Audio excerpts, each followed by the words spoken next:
Hello everyone. तो देखो बाबू, पिछले क्लास में हम लोगों ने क्या परिमेय संख्या के बारे में सीख लिया था, जिसमें कि हम क्या कहते, परिमेय संख्या को संख्या रेखा पे निरूपित करना सीख लिए थे कि कैसे संख्या रेखा पे उसको दिखाएंगे। दो परिमेय संख्याओं के बीच की परिमेय संख्या निकालना सीख लिए थे। परिमेय संख्या का आरोही क्रम सीख लिए थे, मतलब बढ़ते क्रम घटते क्रम सीख लिए थे। ठीक है, तो देखिए हम क्या सीखे थे, परिमेय संख्या यानी कि देखिए संख्या कौन सा, वास्तविक संख्या बोले। ठीक है, जैसे वास्तविक संख्या होता है, ठीक है, वास्तविक संख्या बताए थे आपको। ठीक है, जैसे वास्तविक संख्या, तो चला हम इसमें क्या बताए थे कि वास्तविक संख्या क्या होता है कि परिमेय संख्या और अपरिमेय संख्या दोनों के समूह को, ठीक है, दोनों के जितना संख्या हो गया ना वो सब हो जाता है वास्तविक संख्या। यानी कि ये कितना, ये दो भाग में बटेगा। एक हो जाता है परिमेय संख्या, परिमेय संख्या, ठीक है, और दूसरा अपरिमेय संख्या, अपरिमेय संख्या। ठीक है, यानी कि देखिए वास्तविक संख्या को बोलते हैं रियल नंबर, ठीक है, रियल नंबर। अपरिमेय संख्या को इरेशनल नंबर, इरेशनल नंबर, ठीक है, और इसको परिमेय संख्या को रेशनल नंबर, रेशनल नंबर। देखो बाबू, तो परिमेय संख्या में हम सारा चीज सीख लिए हैं। अब आज बात हम अपरिमेय संख्या की करेंगे, इरेशनल नंबर की। तो परिमेय संख्या क्या होता है, तो परिमेय संख्या वही ना होता है कि जिसको p बटा q के फॉर्म में हम लिख सकते हैं, जहाँ पे q क्या हो, जीरो ना हो। बात समझ में आ गई। और अपरिमेय संख्या ठीक इसका उल्टा, ठीक है, इसको जिसको p बटा q के रूप में हम नहीं लिख सकते, जहाँ q बराबर नॉट जीरो हो। बात समझ में आ गया। यानी कि क्या होता है इसमें, इसका एग्जाम्पल बता देते हैं, √2 √5, जिसे p बटा q के रूप में हम लिख ही नहीं सकते। बात समझ में आ गया। तो देखो बाबू, इसको हम p बटा q के रूप में कैसे नहीं लिख सकते, ये भी तो एक सवाल है ना।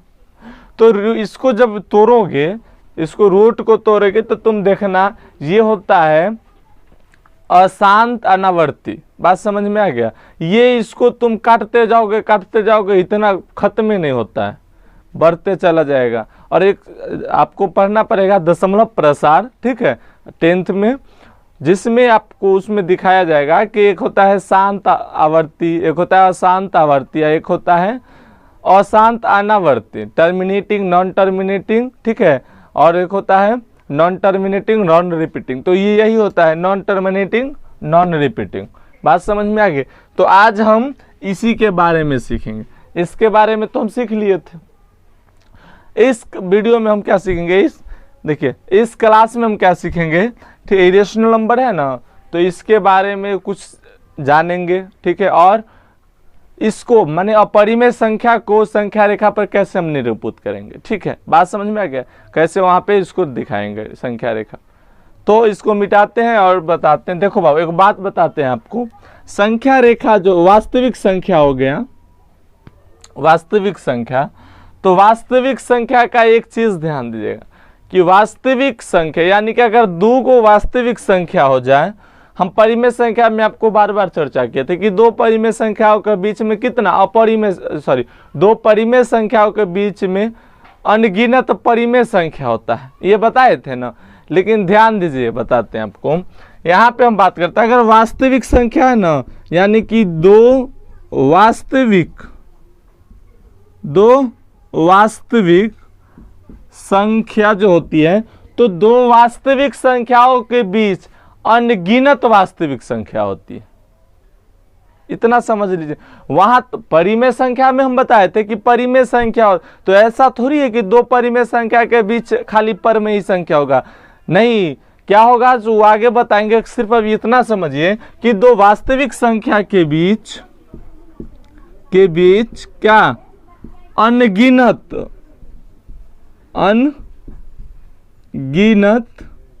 वास्तविक संख्या होती है, वास्तविक संख्याएं होती है। यानी कि देखिए बाबू, वास्तविक संख्या का बात जैसे ही आ गया, वास्तविक संख्या, तो इसमें क्या, इस वास्तविक संख्या में परिमेय और अपरिमेय दोनों का आ गया। बात समझ में आ गई। वास्तविक संख्या या अपरिमेय संख्या, अपरिमेय संख्या, ठीक है, या परिमेय संख्या हो, ठीक है, यानी कि दो परिमेय संख्याओं के बीच अनगिनत क्या परिमेय या अपरिमेय संख्याएं होती है। बात समझ में आ गई। दो परिमेय संख्याओं के बीच अनगिनत परिमेय या अपरिमेय संख्याएं होती है, ठीक है। अब देखिए क्या बताएं आपको कि दो अपरिमेय संख्याओं के बीच अनगिनत क्या परिमेय या अपरिमेय संख्याएं होती है। बात समझ में आ गया। 3 पॉइंट अभी आपको बताएं कि दो वास्तविक संख्याओं के बीच अनगिनत वास्तविक या परिमेय या अपरिमेय संख्याएं होती है। दो परिमेय संख्याओं के बीच अनगिनत परिमेय संख्या तो होती है, बताए थे, लेकिन अनगिनत अपरिमेय संख्याएं भी होती है। और दो अपरिमेय संख्याएं के बीच भी अनगिनत परिमेय या अपरिमेय संख्याएं होती है। बात समझ, ये 3 पॉइंट हो गए। अगला हम चौथा पॉइंट की ओर चलते हैं, ठीक है। चौथा पॉइंट है, देखिए बाबू, हम आपको बताए थे कि दो परिमेय संख्याओं को जोड़ते हैं, दो परिमेय संख्याओं को जोड़ते या घटाते हैं तो वो परिमेय संख्याएं होती है। यही ना बताए थे कि दो परिमेय संख्याओं को जोड़ते हैं या घटाते हैं तो परिमेय संख्याएं होती है। बात समझ में आ गया। तो यहां पे हम क्या बता रहे हैं कि दो अपरिमेय संख्याओं, यानी कि दो अपरिमेय संख्याओं के योग, ठीक है, योग या गुना, ठीक है। और देखिए योग हो गया तो आपको घटाव भी, अंतर भी हो जाता है, ठीक है। योग गुना या अंतर या भाग भी, भाग परिमेय या अपरिमेय संख्याएं हो सकती है। परिमेय या अपरिमेय संख्याएं होती है। बात को समझिए। हम वहां पे क्या पिछले क्लास में क्या बताए थे कि दो परिमेय संख्याओं का योग क्या हमेशा परिमेय संख्या होती है, चाहे गुना आपका परिमेय संख्या। लेकिन देखो बाबू, अपरिमेय संख्याओं में क्या होती है कि दो अपरिमेय संख्याएं का जोड़ हो, ठीक है, या गुना हो, और जोड़ हो गया तो घटाओ, यानी कि अंतर भी, अंतर या भाग, ये हमेशा परिमेय या अपरिमेय कुछ हो सकता है। जैसे देखिए अगर हम बात करें जोड़ का, ठीक है, कि रूट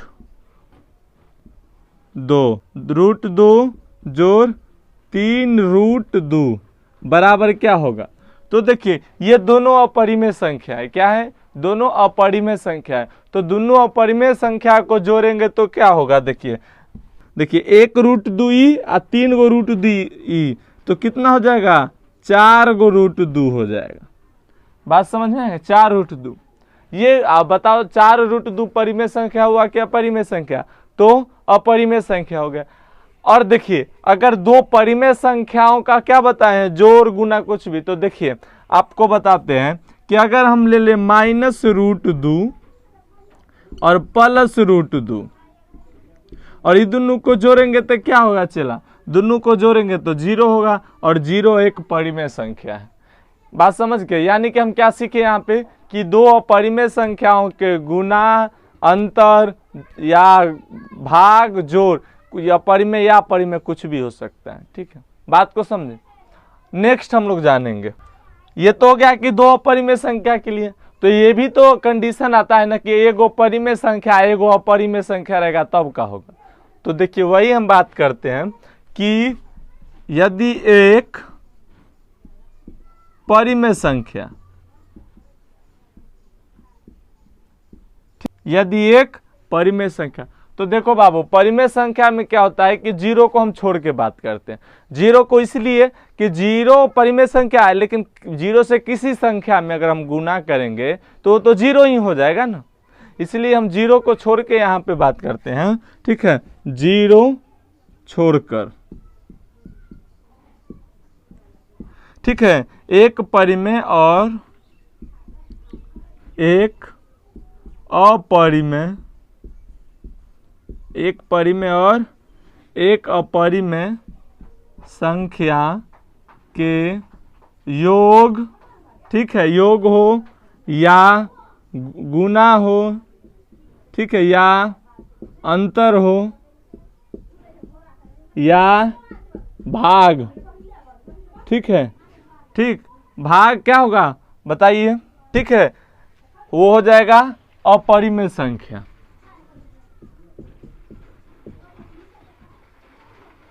अपरिमेय कौन सा? अपरिमेय संख्या। देखिए कैसे होगा से हम बात कर, देखिए अगर एग्जाम्पल हम ले कि दो, देखिए एक परिमेय संख्या है और जोड़ √3, बात समझ में आ गया, दो जोड़ √3 और दोनों को जोड़ेंगे तो क्या हो जाएगा, यही रहेगा, यानी कि ये क्या हो गया, ये तो अपरिमेय संख्या न हो गया, दो जोड़ √3 एक अपरिमेय संख्या हो गया।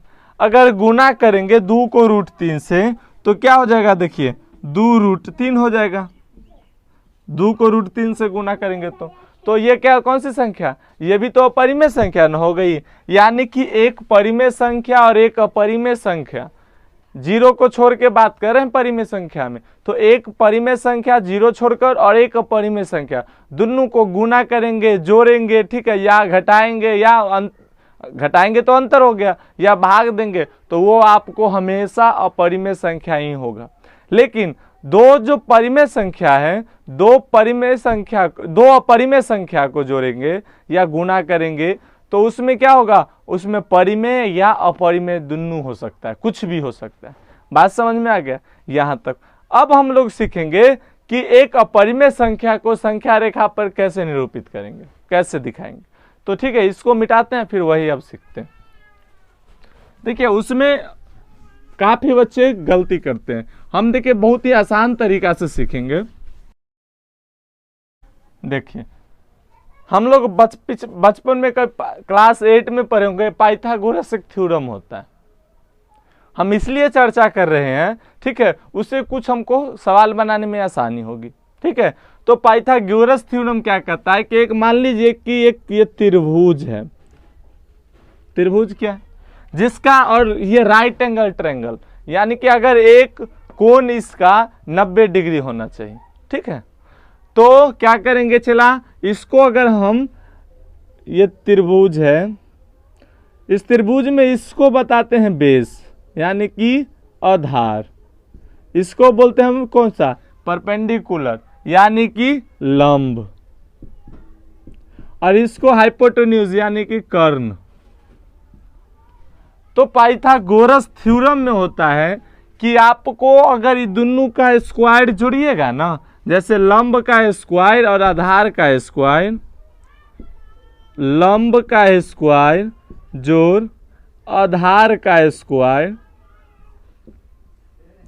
ये दोनों जोड़िएगा ना तो ये इसके बराबर हो जाता है, कर्ण के स्क्वायर के बराबर। बस यही हमको समझना है, कर्ण के स्क्वायर के बराबर हो जाता है। तो देखो बाबू यहां पे बात को समझते हैं, अगर हम इसको भी एक ले लें, ठीक है, तो ये होता है। अब देखिए इसको हम संख्या रेखा पे हम बात करते हैं पहले, बस हमको इतना ही समझना था कि ये पाइथागोरस थ्योरम को होता है जिसमें कि लंब का स्क्वायर जोड़ आधार का स्क्वायर बराबर कर्ण का स्क्वायर, यानी कि अगर हमको कर्ण निकालना रहेगा, कर्ण, तो इसका मतलब क्या होगा, इधर स्क्वायर इधर जाएगा तो रूट हो जाएगा, रूट है ना होगा जी, तो रूट अंडर क्या हो जाएगा, लंब का स्क्वायर जोड़ आधार का स्क्वायर, यही हो जाएगा। बस यही हमको जानना था। चलिए अब क्वेश्चन पे आते हैं। देखो यहाँ पे होता क्या है कि अगर आपको बोले कि अपरिमेय संख्या यानी कि √2 को संख्या रेखा पर निरूपित करें,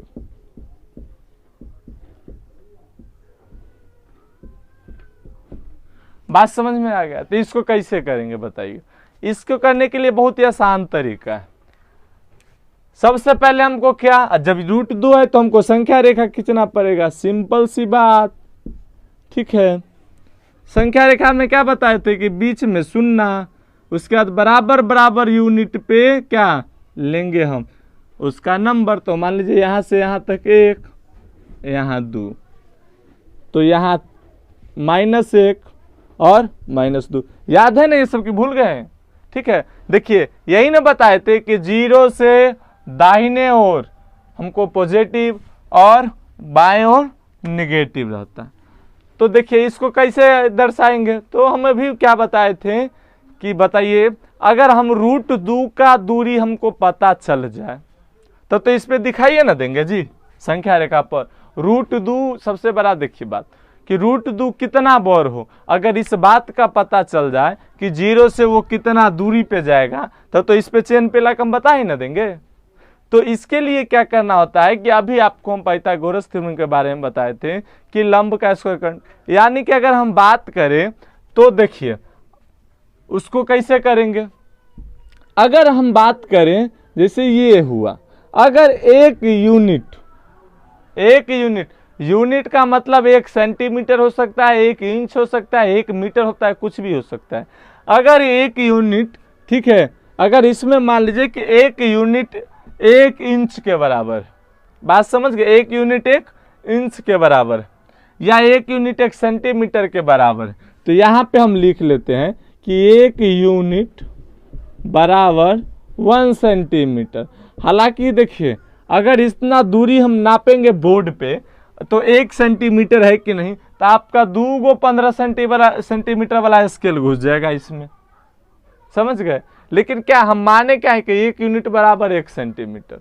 यहाँ भी क्या किए, अगर इसका संख्या रेखा मान लीजिए इस तरीके से, तो अगर ये 0 है तो यहाँ से यहाँ की दूरी अगर 1 सेंटीमीटर हम लेते हैं और ऊपर भी 1 सेंटीमीटर लेते हैं, 1 यूनिट लेते हैं, तो बताइए हम बताए हैं ना कि ये दूरी निकालने के लिए हमको क्या करना पड़ेगा। हम बताए हैं कि इसका स्क्वायर है इसका स्क्वायर, दोनों का स्क्वायर कर लेंगे तो ये वाला मिल जाएगा। तो देखिए क्या बताए थे, मान लीजिए ये है O और ये है M और ये है N, ठीक है। तो हम क्या बताए थे कि OM बेस, समझ, नीचे वाला बेस का स्क्वायर जोड़ MN, ठीक है, MN यानी बोले तो लंब है यहाँ पे, बराबर क्या हो जाएगा, ON मिल जाएगा, ON कर्ण का स्क्वायर, यही ना बताए थे जी। तो देखो क्या बताए थे, तो इसका स्क्वायर यानी कि 1 का स्क्वायर बराबर 1 का स्क्वायर जोड़ MN की दूरी कितनी है, वो भी तो 1 है, तो 1 का स्क्वायर बराबर क्या हो जाएगा, ON का स्क्वायर हो जाएगा। ON तो हमको निकालना ही है ना, तो हो जाएगा। तो बताइए 1 का स्क्वायर क्या हो जाएगा, 1 के न रहेगा, जोड़ 1 का स्क्वायर 1 के न रहेगा, तो ON का स्क्वायर हो जाएगा, ये तो निकालना है। तो देखिए 2 बराबर ON। अब चला हम बताए थे एगो बात और कि अगर इधर स्क्वायर इधर बराबर के इस तरफ आएगा तो रूट हो जाएगा, यानी कि अगर ये स्क्वायर इधर आएगा तो देखिए ये रूट हो जाएगा। तो √2 हमको पता चल गया, √2 की दूरी यहाँ से यहाँ तक हो गई और यही हमको पता करना था, ठीक है। तो देखिए यार इसका मतलब क्या हुआ कि हम अगर 1 यूनिट ये लें और 1 यूनिट ये लें, ठीक है, 1 यूनिट ये और 1 यूनिट ये लेंगे, जितना दूरी ये उतना ही दूरी, देखिए मार्कर से हम नापते हैं, इतना और इसको ढक्कन लगा के देखते हैं ना माप के, फिर भी बड़ा हो गया एक ढक्कन, यानी कि एक ढक्कन निकाल के यहाँ तक आ गया। ठीक है, इतना हो गया। अब क्या करेंगे, बताए हैं वही हिसाब से, यानी कि अगर ये दूरी हमारी आ गई कितना, √2 आ गया। कैसे आया हम बताएं अभी वहां से। इसको आप मान लीजिए m, इसको n, और ये तो o है, ये है। तो उधर वाला देखिए बताए थे ना अभी, तो यानी कि ये भी 1 यूनिट, 0 से 1, तो ये भी हो जाएगा 1 यूनिट ही। तो हमारी दूरी क्या पता चल गई, ये √2 पता चल गई। अब तो देखो चला, अब क्या करेंगे, √2 तो ही आ गया, हमको संख्या रेखा पर लाना है ना। तो इसके बाद आप कंपास का, इसका प्रकार जो होता है ना कंपास, उसका लीजिए और मदद, और क्या कीजिए कि 0 से अगर ये दूरी हम ऊपर जितना है उतना ले लेंगे और उसी दूरी को हम संख्या पे दिखा देंगे तो हो जाएगा। तो आप उसी कंपास को क्या कीजिए, नीडल का सुई यहाँ पे रखिए 0 पे, और क्या कीजिए ये पेंसिल वाला सुई यहाँ, और इसी को आप जैसे इसी से काटिएगा तो ये इस लाइन पे आ जाएगा, और जहां पे ये लाइन आएगा वही √2 हो जाएगा। बात समझ गए हैं? ठीक है, एक और एग्जांपल लेके समझते हैं। अगर मान लिया जाए कि अब बोले कि √5 को संख्या रेखा पर निरूपित करें, तो क्या करेंगे, तो चला √5 को कैसे करेंगे, सबसे पहले संख्या रेखा खींचते हैं। संख्या रेखा, हम √5 यानी कि पॉजिटिव है, तो हम निगेटिव की इधर नहीं लिखते हैं, पॉजिटिव की इधर ही सिर्फ लिखते हैं। देखिए ये 0, ये हो जाएगा 1, ये हो जाएगा 2, ये हो जाएगा 3। बात समझ? तो बताओ √5 के लिए क्या करना होगा, √5 के लिए गौर करो, √5 कैसे होगा, बोलिए। √5 के लिए हमको करना क्या होगा, तो √5 करने के लिए हमको क्या करना होगा बताइए। तो √5 करने के लिए अगर हम संख्या इधर मान लीजिए, इधर रफ करते हैं, तो इसका मान अगर हम 2 लें और इसका, ये तो आपको सोचना पड़ेगा ना, इसका 1, तो देखो चला हम क्या बताए थे इधर देखिए, यानी कि o, इसको o मानिए, इसको क्या मानिए o, इसको m, इसको n, यही बताया है ना। तो देखो OM का दूरी कितना हो गया, अब OM का दूरी देखिए, OM का स्क्वायर निकालना कौन है, ON का स्क्वायर, जो बराबर क्या हो जाएगा, OM का स्क्वायर जोड़ MN का स्क्वायर, यही हो जाएगा ना। तो ध्यान दो, चला देखो OM का स्क्वायर क्या हो जाएगा, यानी कि देखो 2 का स्क्वायर जोड़ 1 का स्क्वायर हो जाएगा, ON का स्क्वायर बराबर, तो ON का स्क्वायर बराबर क्या हो जाएगा, चला स्क्वायर हटा दो यहाँ से, तो इधर रूट आ जाएगी, रूट में कितना 2 का स्क्वायर, इसको तोड़ ही लो, 2 दूना 4 जोड़ 1 हो जाएगा, 1 का स्क्वायर 1 के, यानी कि ON बराबर कितना, रूट में 5 हो जाएगा। बात को समझ। अब देखिए यानी कि हम क्या बताएं कि अगर 0 से हम 2 तक ले इधर, ठीक है, और 1-2 यूनिट और 1 यूनिट ऊपर ले, तो ये जो दूरी आएगी ये क्या आ जाएगी, √5 आ जाएगी ना, यानी कि ये हो जाएगा 1 यूनिट और ये 2 यूनिट हो गया। तो दोनों का स्क्वायर हम उधर रफ करके आपको दिखा दिए, कितना हो जाएगा, √5 हो जाएगा। तो फिर वही बात कि हम कॉम्पास लेंगे और क्या करेंगे, उसका सुई यहाँ रखेंगे, पेंसिल का यहाँ, और ऐसे क्या करेंगे, इसको ऐसे ऐसे नीचे लाएंगे, और जहां पे आएगा यही हो जाएगा √5। ठीक है, इसको और अब आज तक के लिए इतना है, आप इसको थोड़ा प्रैक्टिस करिए, √7 लेके कीजिए, ठीक है, √9 लेके कीजिए, ये सब करके इसको बेहतरीन ढंग से हम नेक्स्ट क्लास में और सीखेंगे।